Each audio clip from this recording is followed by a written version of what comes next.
해설이 필요해 보이죠. 경희대 미래문명원의 안병진 교수 나오셨습니다. 교수님 어서 오세요. 네, 안녕하세요. 뭐 진짜 다운타운 상황이 심각하네요. 네. 근데 사실은 트럼프 대통령이 초기부터 불법 이민자 추방하겠다, 불법 체류자 안 된다 이 얘기를 계속 했었고 크고 작은 시위들, 그러니까 대항하는 시위들도 크고 작게 있었던 걸로 아는데 어떻게 하다 저렇게 빵 터진 거예요? 계기가 뭐예요? 그 말씀처럼 예. 트럼프의 당선되면 하고자 하는 핵심 공약이었죠. 예. 2025 플랜에도 아주 나와 있는. 그런데 생각보다 네. 자기가 원래 생각했던 것보다는 미등록 이민자 체포가 잘 원활하게 되지를 않고 성과가 아하. 잘 안 나는 상황에서 예. 이제 성과를 본격적으로 그러니까 원래 공약했던 대로 하려면 뭐 하루에 한 3,000명씩 잡아들여라 라고 무리한 이제 지시를 하게 된 거죠. 무리하게 단속하고 잡아들이다가 시위대가 좀 더 강경해진 거군요. 그러니까 예. 그간은 좀 원래 계획했던 것만큼의 대대적인 예. 군사작전까지는 안 가니까 예. 당연히 실적이 그만큼 안 오르겠죠. 아하. 그럼 자기 목표치를 채워야 되잖아요. 예. 목표치를 채우려고 하니까 이제 본격적인 진압을 군사작전 완전히 거의 할리우드 무슨 게임 영화 보는 것 같은. 맞아요. 맞아요. 이렇게 되면서 이제 충돌이 더 격해지게 됐다는 이야기인데 주 방위군 한 4천여 명이 투입이 됐고 거기다가 우리 시각으로 밤사이에 해병대도 투입이 됐답니다. 네. 제가 어제까지 듣기로는 해병대 투입 검토다 이랬는데 밤사이에 지금 됐다는 거예요. 총 4,700여 명의 군인이 투입돼 있는 상황. 시위대가 3,000명인데 군인이 4,700여 명. 네. 이 사실을 캘리포니아 주지사는 몰랐다고 그래요. 주 방위대가 투입되는데 어떻게 주지사가 모릅니까? 그러니까 상당히 전례 없는 거죠. 그리고 뭐 물론 트럼프는 케빈 뉴섬 주지사를 네. 엄청나게 미워하거나 혹은 경멸하거나 혹은 향후 대선에서 또 맞붙일 수 있는 그런 이제 정적이니까 당연히 연락을 안 하죠.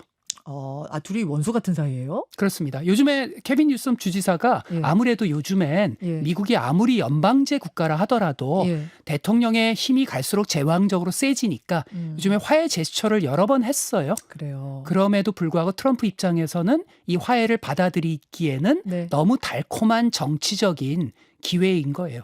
정치적인 기회다. 네. 자, 그 부분에 대해서 얘기를 듣고 싶은데 앞에서 LA 한인회 이사장도 계속해서 정치적인 의도가 있는 것 같다. LA를 이용하지 말아라. 당장 군인들 철수시키십시오. 이랬거든요. 네. 트럼프 대통령이 지금 뭘 노리고 계속 이렇게 좀 강하게 밀어붙인다고 보십니까?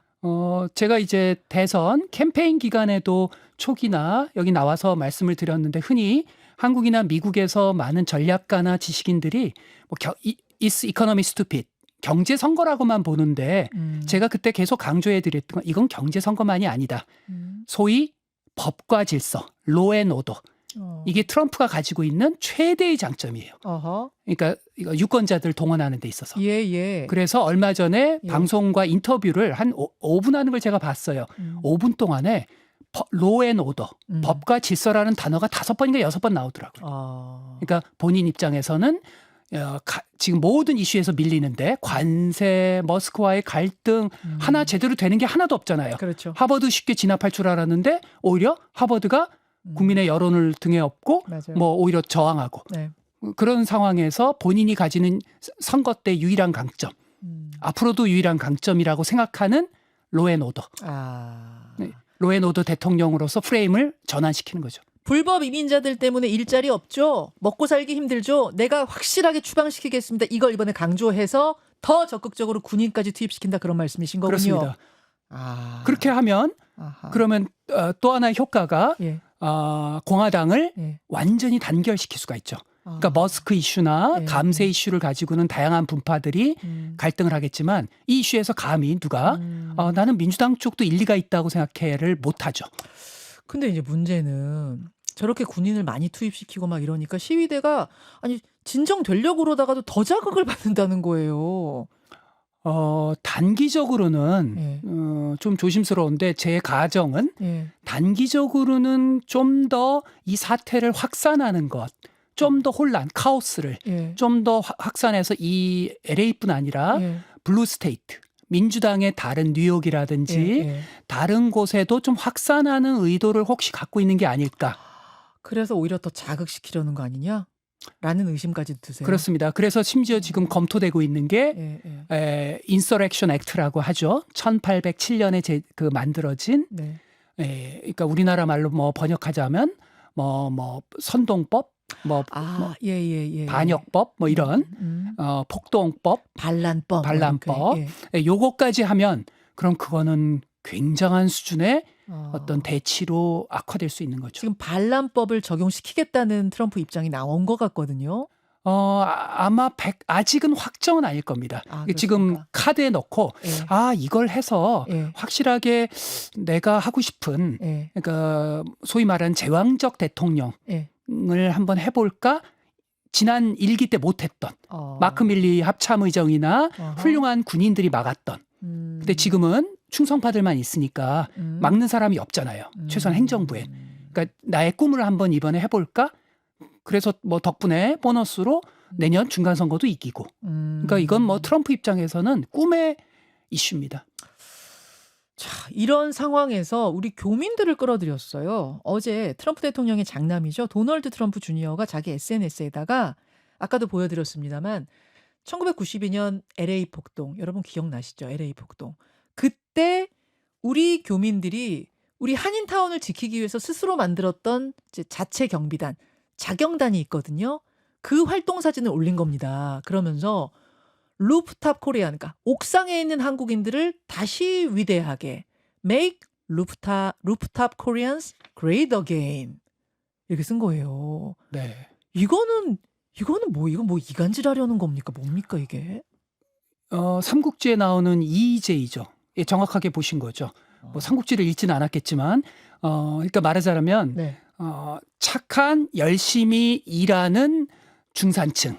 그게 한인들이에요? 예, 그 이미지를 가지고 이제 그들과 그 다음에 소위 말하는 위대한 백인 문명을 지키는 어떤 백인 문명의 전사들의 연합 때 미국을 망가뜨리려는 반문명 세력. 불법 이민자. 네, 이런 프레임으로 만들어 나가는 거. 실제로 이 모든 사태를 지휘하는 총책임자이자 극단적 극우인 스티븐 밀러 백악관 부비서실장이 SNS에 올린 글이 이거는 문명의 싸움이다. 문명의 싸움이다. 이러면서 지금 이제 저는 좀 깜짝 놀랐어요. 저 LA 폭동은 우리한테는 정말 트라우마 아닙니까? 그럼요. 저 사진을 지금 올리면서 다시 그 기억을 끌어들인. 이렇게 되면은 이제 시위대가 우리를 공격할 가능성도 있고 뭐 이래저래 참 이 싸움에 끼어들게 되는 셈인 건데 앞으로 어떻게 될 걸로 보세요, 교수님? 저는 이게 이렇게 빨리 안 끝날 가능성이 있습니다. 왜냐하면 트럼프 입장에서는 자기의 모든 이슈를 덮을 수 있고 그리고 중간 선거까지 이 이슈를 끌고 간다면 이거는 어떤 지금의 수세 국면에서 공세 국면으로 갈 수 있는 것이고 그다음에 트럼프 입장에서는 그렇고 트럼프 핵심 참모들 스티븐 밀러나 이런 사람들의 입장에서 이념적 싸움. 이것은 자신의 이념을 실현하는 문명의 충돌 같은 성격이라서 이게 쉽지 않을 것 같고요. 당장 토요일에 뭐 있는 줄 아시나요? 뭐 있어요? 미국 역사상 참 전무후무합니다. 본인 생일날 군사 퍼레이드를 또 하시겠다고. 왕이에요, 뭐예요? 교수님 시간 조금 되시면 5분만 더 설명해 주실 수 있을까요? 그러시죠. 예, 그럼 본방송에서 마치고 5분만 설명 좀 더 듣겠습니다. 고맙습니다. 예. 여러분 좋은 하루 보내십시오. 고맙습니다. 자, 라디오 청취자들과 인사 나누고 유튜브로 못다한 이야기 조금만 더 들어야겠습니다. 트럼프 대통령이 자신의 생일날 군사 퍼레이드를 준비하고 있다. 나 진짜 어이가 없네요. 이게 무슨 얘기예요, 정말? 제 기억이 맞다면 이전에 프랑스에서 방문했다가 프랑스라는 나라에선 선진국인데 군사 퍼레이드가 있는 걸 보고서 트럼프가 상당한 영감을 받은 거예요. 이게 가능한 거네? 그러면 왜 우리는 이걸 안 해? 나는 그럴 자격이 있잖아. 라는 얘기를 이전에 몇 차례 했었습니다. 그래요? 예, 했었는데 이번에 2기에 당선이 된 거잖아요. 지금은 본인이 훨씬 더 힘을 갖고 있고 그래서 나 이번에 할래 해서 이제 이번에는 마크 밀리 합참의장이나 네. 이렇게 바른 소리 하는 사람도 없고, 그러니까 원로도 없고, 그러니까 뭐 국방장관 헤그세스나 이런 사람 예 알았습니다, yes sir 해가지고 지금 막 그 워싱턴에 예. 이 장갑차 같은 거는 무게 하중이 굉장하잖아요. 그렇죠. 예. 이게 버티지 못할 수도 있으니까 예. 막 철제, 예. 철판 두르고 지금 뭐 토요일 앞두고 뭐 난리가 났습니다. 뭐 김정은이에요? 김일성이에요? 뭐 자기 생일날 왜 군사 퍼레이드를 나 진짜 이해가 안 가네. 이걸 말리는 사람은 없어요? 야당에 뭐 이렇게 쓴소리하는 정치인이나 저는 지금 이 군사 퍼레이드뿐만 아니라 이 LA 폭동 진압 과정에서 이 무리한 진압, 괜히 시위대를 더 자극하는 이런 행동들에 대해서 전반적으로 지적하고 브레이크 거는 정치 세력이 없는가? 야당 없는가? 야당 뭐 하나 궁금한데요? 야당은 강력하게 계속 경고하고 또 법적인 네. 소송이라든지 음. 이런 여러 가지 할 수 있는 모든 수단을 다 하고 있죠. 그리고 음. 시위대 중에서 네. 극히 일부 아나키스트나 예. 이런 사람들은 트럼프의 덫에 빠지지 말라라는 얘기도 하고. 근데 문제는 미국은 대통령제라기 중심제라기보다는 의회 중심제예요. 그렇죠. 사실은. 상원 하원. 상하원을 네. 공화당이 장악하고 있는데 그러네. 뭐 트럼프의 그 퍼레이드 하는데 뭐 돈을 예산을 네. 뭐 삭감시킬 수도 없고 아. 상하원을 장악하고 있는 한 현 민주당 의회가 할 수 있는 네. 거는 사실상 제한적입니다. 그러네요. 상원, 하원 다 지금 트럼프의 공화당이 장악하고 있는 상황에서 끽 소리를 내봤자 브레이크를 걸 정도는 안 된다 그 말이군요. 그렇습니다. 감세나 이런 건 공화당의 일부 의원들이 네. 그 브레이크를 거는데 음. 이 법과 질서라고 하는 이 담론 네네. 이거는 공화당에서 감히 이거에 브레이크를 걸었으면 배반자가 되거든요. 하하. 자, 다시 LA 폭동 이야기, LA 상황 이야기를 좀 해보겠습니다. 폭동으로 갈 경우에는 반란법을 적용시키겠다는 게 지금 트럼프 대통령의 발언이거든요. 네. 반란법이라고 하면 이거는 그러면은 반란 세력으로 보겠다. 그러면은 마치 우리식 계엄령을 선포할 수도 있는 뭐 이런 명분이 된다는 얘기인가요? 그렇습니다. 그러니까 원래 군대라는 게 우리 국민을 보호해서 예. 외국의 어떤 적과 예. 상대로 우리를 보호하는 거잖아요. 예. 그런데 이제 국내에서도 예. 어떤 국가 전복 세력 같은 건 있을 수 있는 거잖아요. 이제 그러한 예외적 상황에서 대통령이 이 주방위군까지 동원할 수가 있는 거죠. 이제 그런 거는 그런 예외적 상황에 대비한 것인데 그 당시 타마스 제퍼슨 대통령이나 그런 반란법을 제정했던 당시 그리고 그 이후에 예. 대통령들은 설마 이거를 본인의 어떤 정치적 목적으로 활용한다라는 건 상상을 못한 거예요. 미국의 어떤 그 문화, 네. 정치적 문화에서는. 네네. 미국의 예를 들어서 조지 워싱턴 초기 대통령이 본인 마음만 먹으면 10선까지 할 수 있잖아요. 그렇죠. 본인이 알아서 퇴임했잖아요. 그렇죠. 그러니까 미국은 그런 문화가 있는 나라잖아요. 그렇죠. 그래서 설마 안전장치를 거의 안 해놓은 거예요. 설마 그러겠어 했는데 지금 트럼프가 그러려고 하는 건. 뭐 한국도 설마 민주화 이후에 그럴까 했는데 했잖아요. 그렇죠. 근데 미국에서는 더 상상할 수 없는데 그런 일이 발생하고 있는 거예요. 여러분 이런 상황인 겁니다. 그래서 만약 반란법이라는 거를 트럼프 대통령이 이제 적용시켜 버리게 되면은 그다음부터는 상황이 더 악화될 수 있는 군사 대치가 더 악화될 수 있는 거. 근데 이게 다 정치적인 노림수를 깔고 있는 거라고 말씀하셨잖아요. 네. 국내 상황이 안 좋으니까 그러니까 여론이 안 좋으니까 중간선거는 다가오고 네. 좀 그걸 뭐랄까요? 덮으려는 다른 데로 이목을 집중시키려는 뭐 요런 정치적 셈법이라고 봐야 됩니까? 그렇습니다. 예. 특히 이제 정치 연합의 관점. 예. 그러니까 정치 연합의 관점에서 현재 두 가지 정치 연합이 깨지고 있어요. 어떤 하나는 건가요? 트럼프를 지지하는 마가와 네네. 실리콘밸리 우파, 네네. 그러니까 머스크로 대표되는 그렇죠. 이 강구했던 정치 연합, 대선이 이것 때문에 이겼던 건데 맞아요. 이게 깨지고 있잖아요. 그렇죠. 그리고 또 하나가 감세나 음. 이걸 지나친 저소득층에 대한 복지 혜택을 줄이는 감세가 공화당의 일부 온건한 의원들 입장에서 이거 재선에서 위험할 수 있잖아요. 예. 그러니까 공화당 내에 여러 가지 연합이 흔들리고 있는 상황에서 일거에 아하. 공화당의 연합을 재건하는데 이거보다 더 완벽한 이슈는 없습니다. 그렇게 되는 거군요. 그렇게 되는 거군요. 여기서 그러면 일론 머스크 얘기를 안 할 수가 없네요. 도대체 이제 왜 젊은이들 말로 급진급바라고 그러거든요. 아, 그게 뭐예요? 그러니까 급하게 사랑에 빠졌다. 아, 예, 예. 급하게 정말 사랑에 빠진 트럼프와 일론 머스크 아닙니까? 그쵸. 선거 직전에 몇 개월 전에 갑자기 둘이 막 스파크가 튀면서 사랑에 빠졌는데 원래는 다른 공화당 후보를 지지했다가 그러니까요. 그래가지고 심지어 없는 장관 자리까지 정부 효율부라는 것까지 만들어서 장관 자리에까지 일론 머스크를 앉힐 정도였는데 어떻게 둘이 이렇게 갈라져서 이제 서로를 향해 뭐 마약하는 사람 아니냐, 뭐 탄핵해야 된다. 어떻게 이렇게 갈라졌는가? 교수님은 어떻게 보세요? 왜냐하면 결국은 예고된 파국인데요.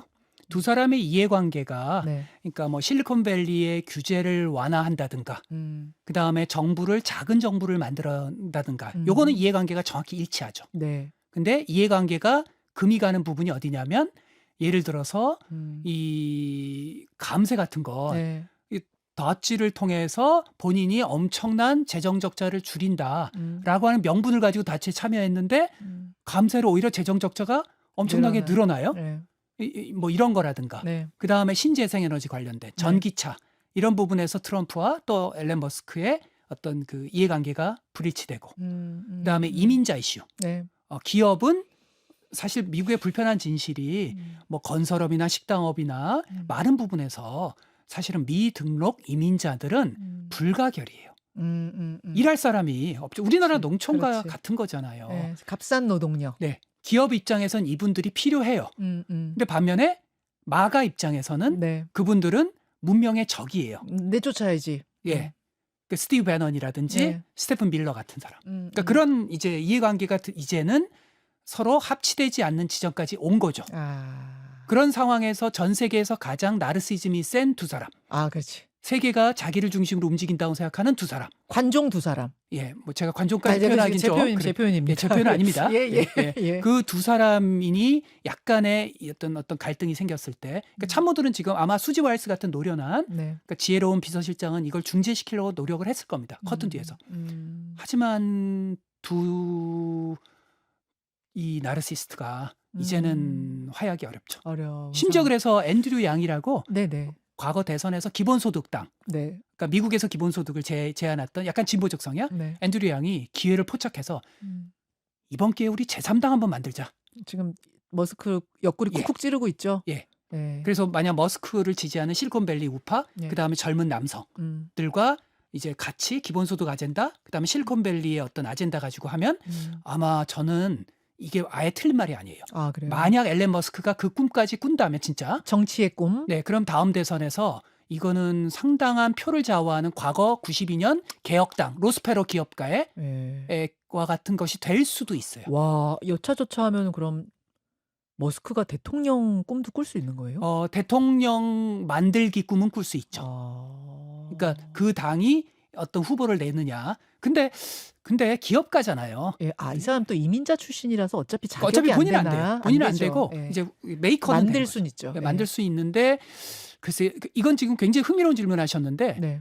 JD 벤스 부통령 그리고 그 뒤에 배후에 있는 페이팔 마피아인 피터 틸 그리고 앨런 머스크 만약 이 동맹이 뭉치잖아요. 네. 그래서 제3당을 하잖아요. 네. 이건 어마어마할 겁니다. 다만 앨런 머스크라는 나르시스트와 기업가가 네. 제3당을 할 경우 상당히 경제적 위험 부담이 있잖아요. 그렇죠. 그런 선택을 할지 모르겠는데 그 시나리오까지 생각해 볼 수도 있는 흥미로운 사태가 전개된 거죠. 와, 지금 경제적 위험 부담이 있다는 건 무슨 말씀이시냐면은 이 사람이 기업가인데 뭐 테슬라 이런 거 하는 기업가인데 3당 하다가 조금 어떤 자기 회사에 불이익 오지 않을까 그런 그럼요. 거죠. 과거 예. 미국에선 세무조사가 그렇죠. 불가능했잖아요. 예, 예. 문화적으로. 근데 이제 미국은 되죠. 제3세계 국가의 세무조사 이런 게 가능하고 지금 실제 이번 그 캘리포니아 실제 그러니까 주립대학 네. 그다음에 어떤 인프라에 대한 연방 그 기금 지원 네. 이거 지금 철회 다 검토하고 있습니다. 그러니까 기업가인 머스크가 그전 위험까지 감수하면서 제3당 아까 앤드류 양 그 사람하고 손 잡을지는 모르겠지만 잡게 된다면 정말 정치판에 내가 나가보겠다 한다고 하면은 어마어마한 파괴력이 있습니다. 파워를 가질 수 있다는 그런 말씀. 자, 머스크하고 트럼프가 싸웁니다. 국민들은 누구 편이에요? 원래는 예. 원래 미국의 국민들을 일반은 네. 머스크에 대한 반감이 컸어요. 예. 그래서 사실은 공화당과 트럼프 입장에서 가장 그 좀 본인의 지지율을 올리는데 방해가 되는 게 선거 때는 좋았는데, 예. 그러니까 왜냐하면 사람들이 기득권 예. 그리고 지나친 극단적 부자에 대해선 반감이 있을 수밖에 없잖아요. 음음. 이제 그런 거였는데 트럼프랑 머스크가 갈등을 빚으면서 약간의 여론이 변경이 되죠. 그러니까 왜냐하면 아니 트럼프가 예. 앨런 머스크를 공격하는 포인트가 예. 너무나 좀 치졸하잖아요. 어허. 그러니까 미국답지 않는, 대통령답지 않는. 예, 예. 그래서 지금은 여론이 좀 싸움을 즐겨보자라는 아. 거와 그다음에 트럼프의 핵심 마가를 제외한 네. 나머지 층들은 트럼프가 저렇게까지 해서는 안 돼. 그리고 저거는 우리의 경제를 파괴하는 거야. 왜냐하면 지금 경제 이슈랑 모든 게 연관돼 있고. 그렇죠, 그렇죠. 지금 이번에 그 캘리포니아 사태, 그다음에 앨런 머스크와의 갈등, 이 모든 거에 대한 중도층들은 아니 이렇게 하면 경제가 더 나빠져.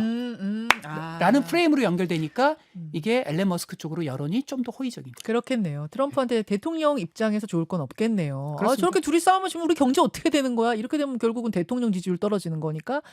그렇기 때문에 중간 선거는 다가오고 뭔가 이목을 돌려야 하고, 그러니까 저 시위대 진압이 더 강경해지고 자극하는 쪽으로 가는 거 아니겠냐, 얘기가 이렇게 흘러가는 겁니다. 그랬을 때 다만 트럼프가 오판할 수도 있는 게 네. 법과 질서는 언제나 승리 이슈입니다. 네. 모든 보수주의자들에게.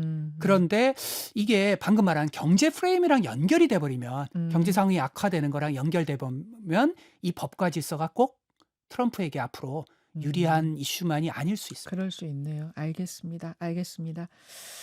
여기까지. 미국 이야기는 뭐 정말 해도 해도 끝이 없을 정도로 많은데, 특히 트럼프 대통령이 대통령 된 다음부터는 진짜 국내 이슈보다 더 많은 것 같아요. 미국 이슈가.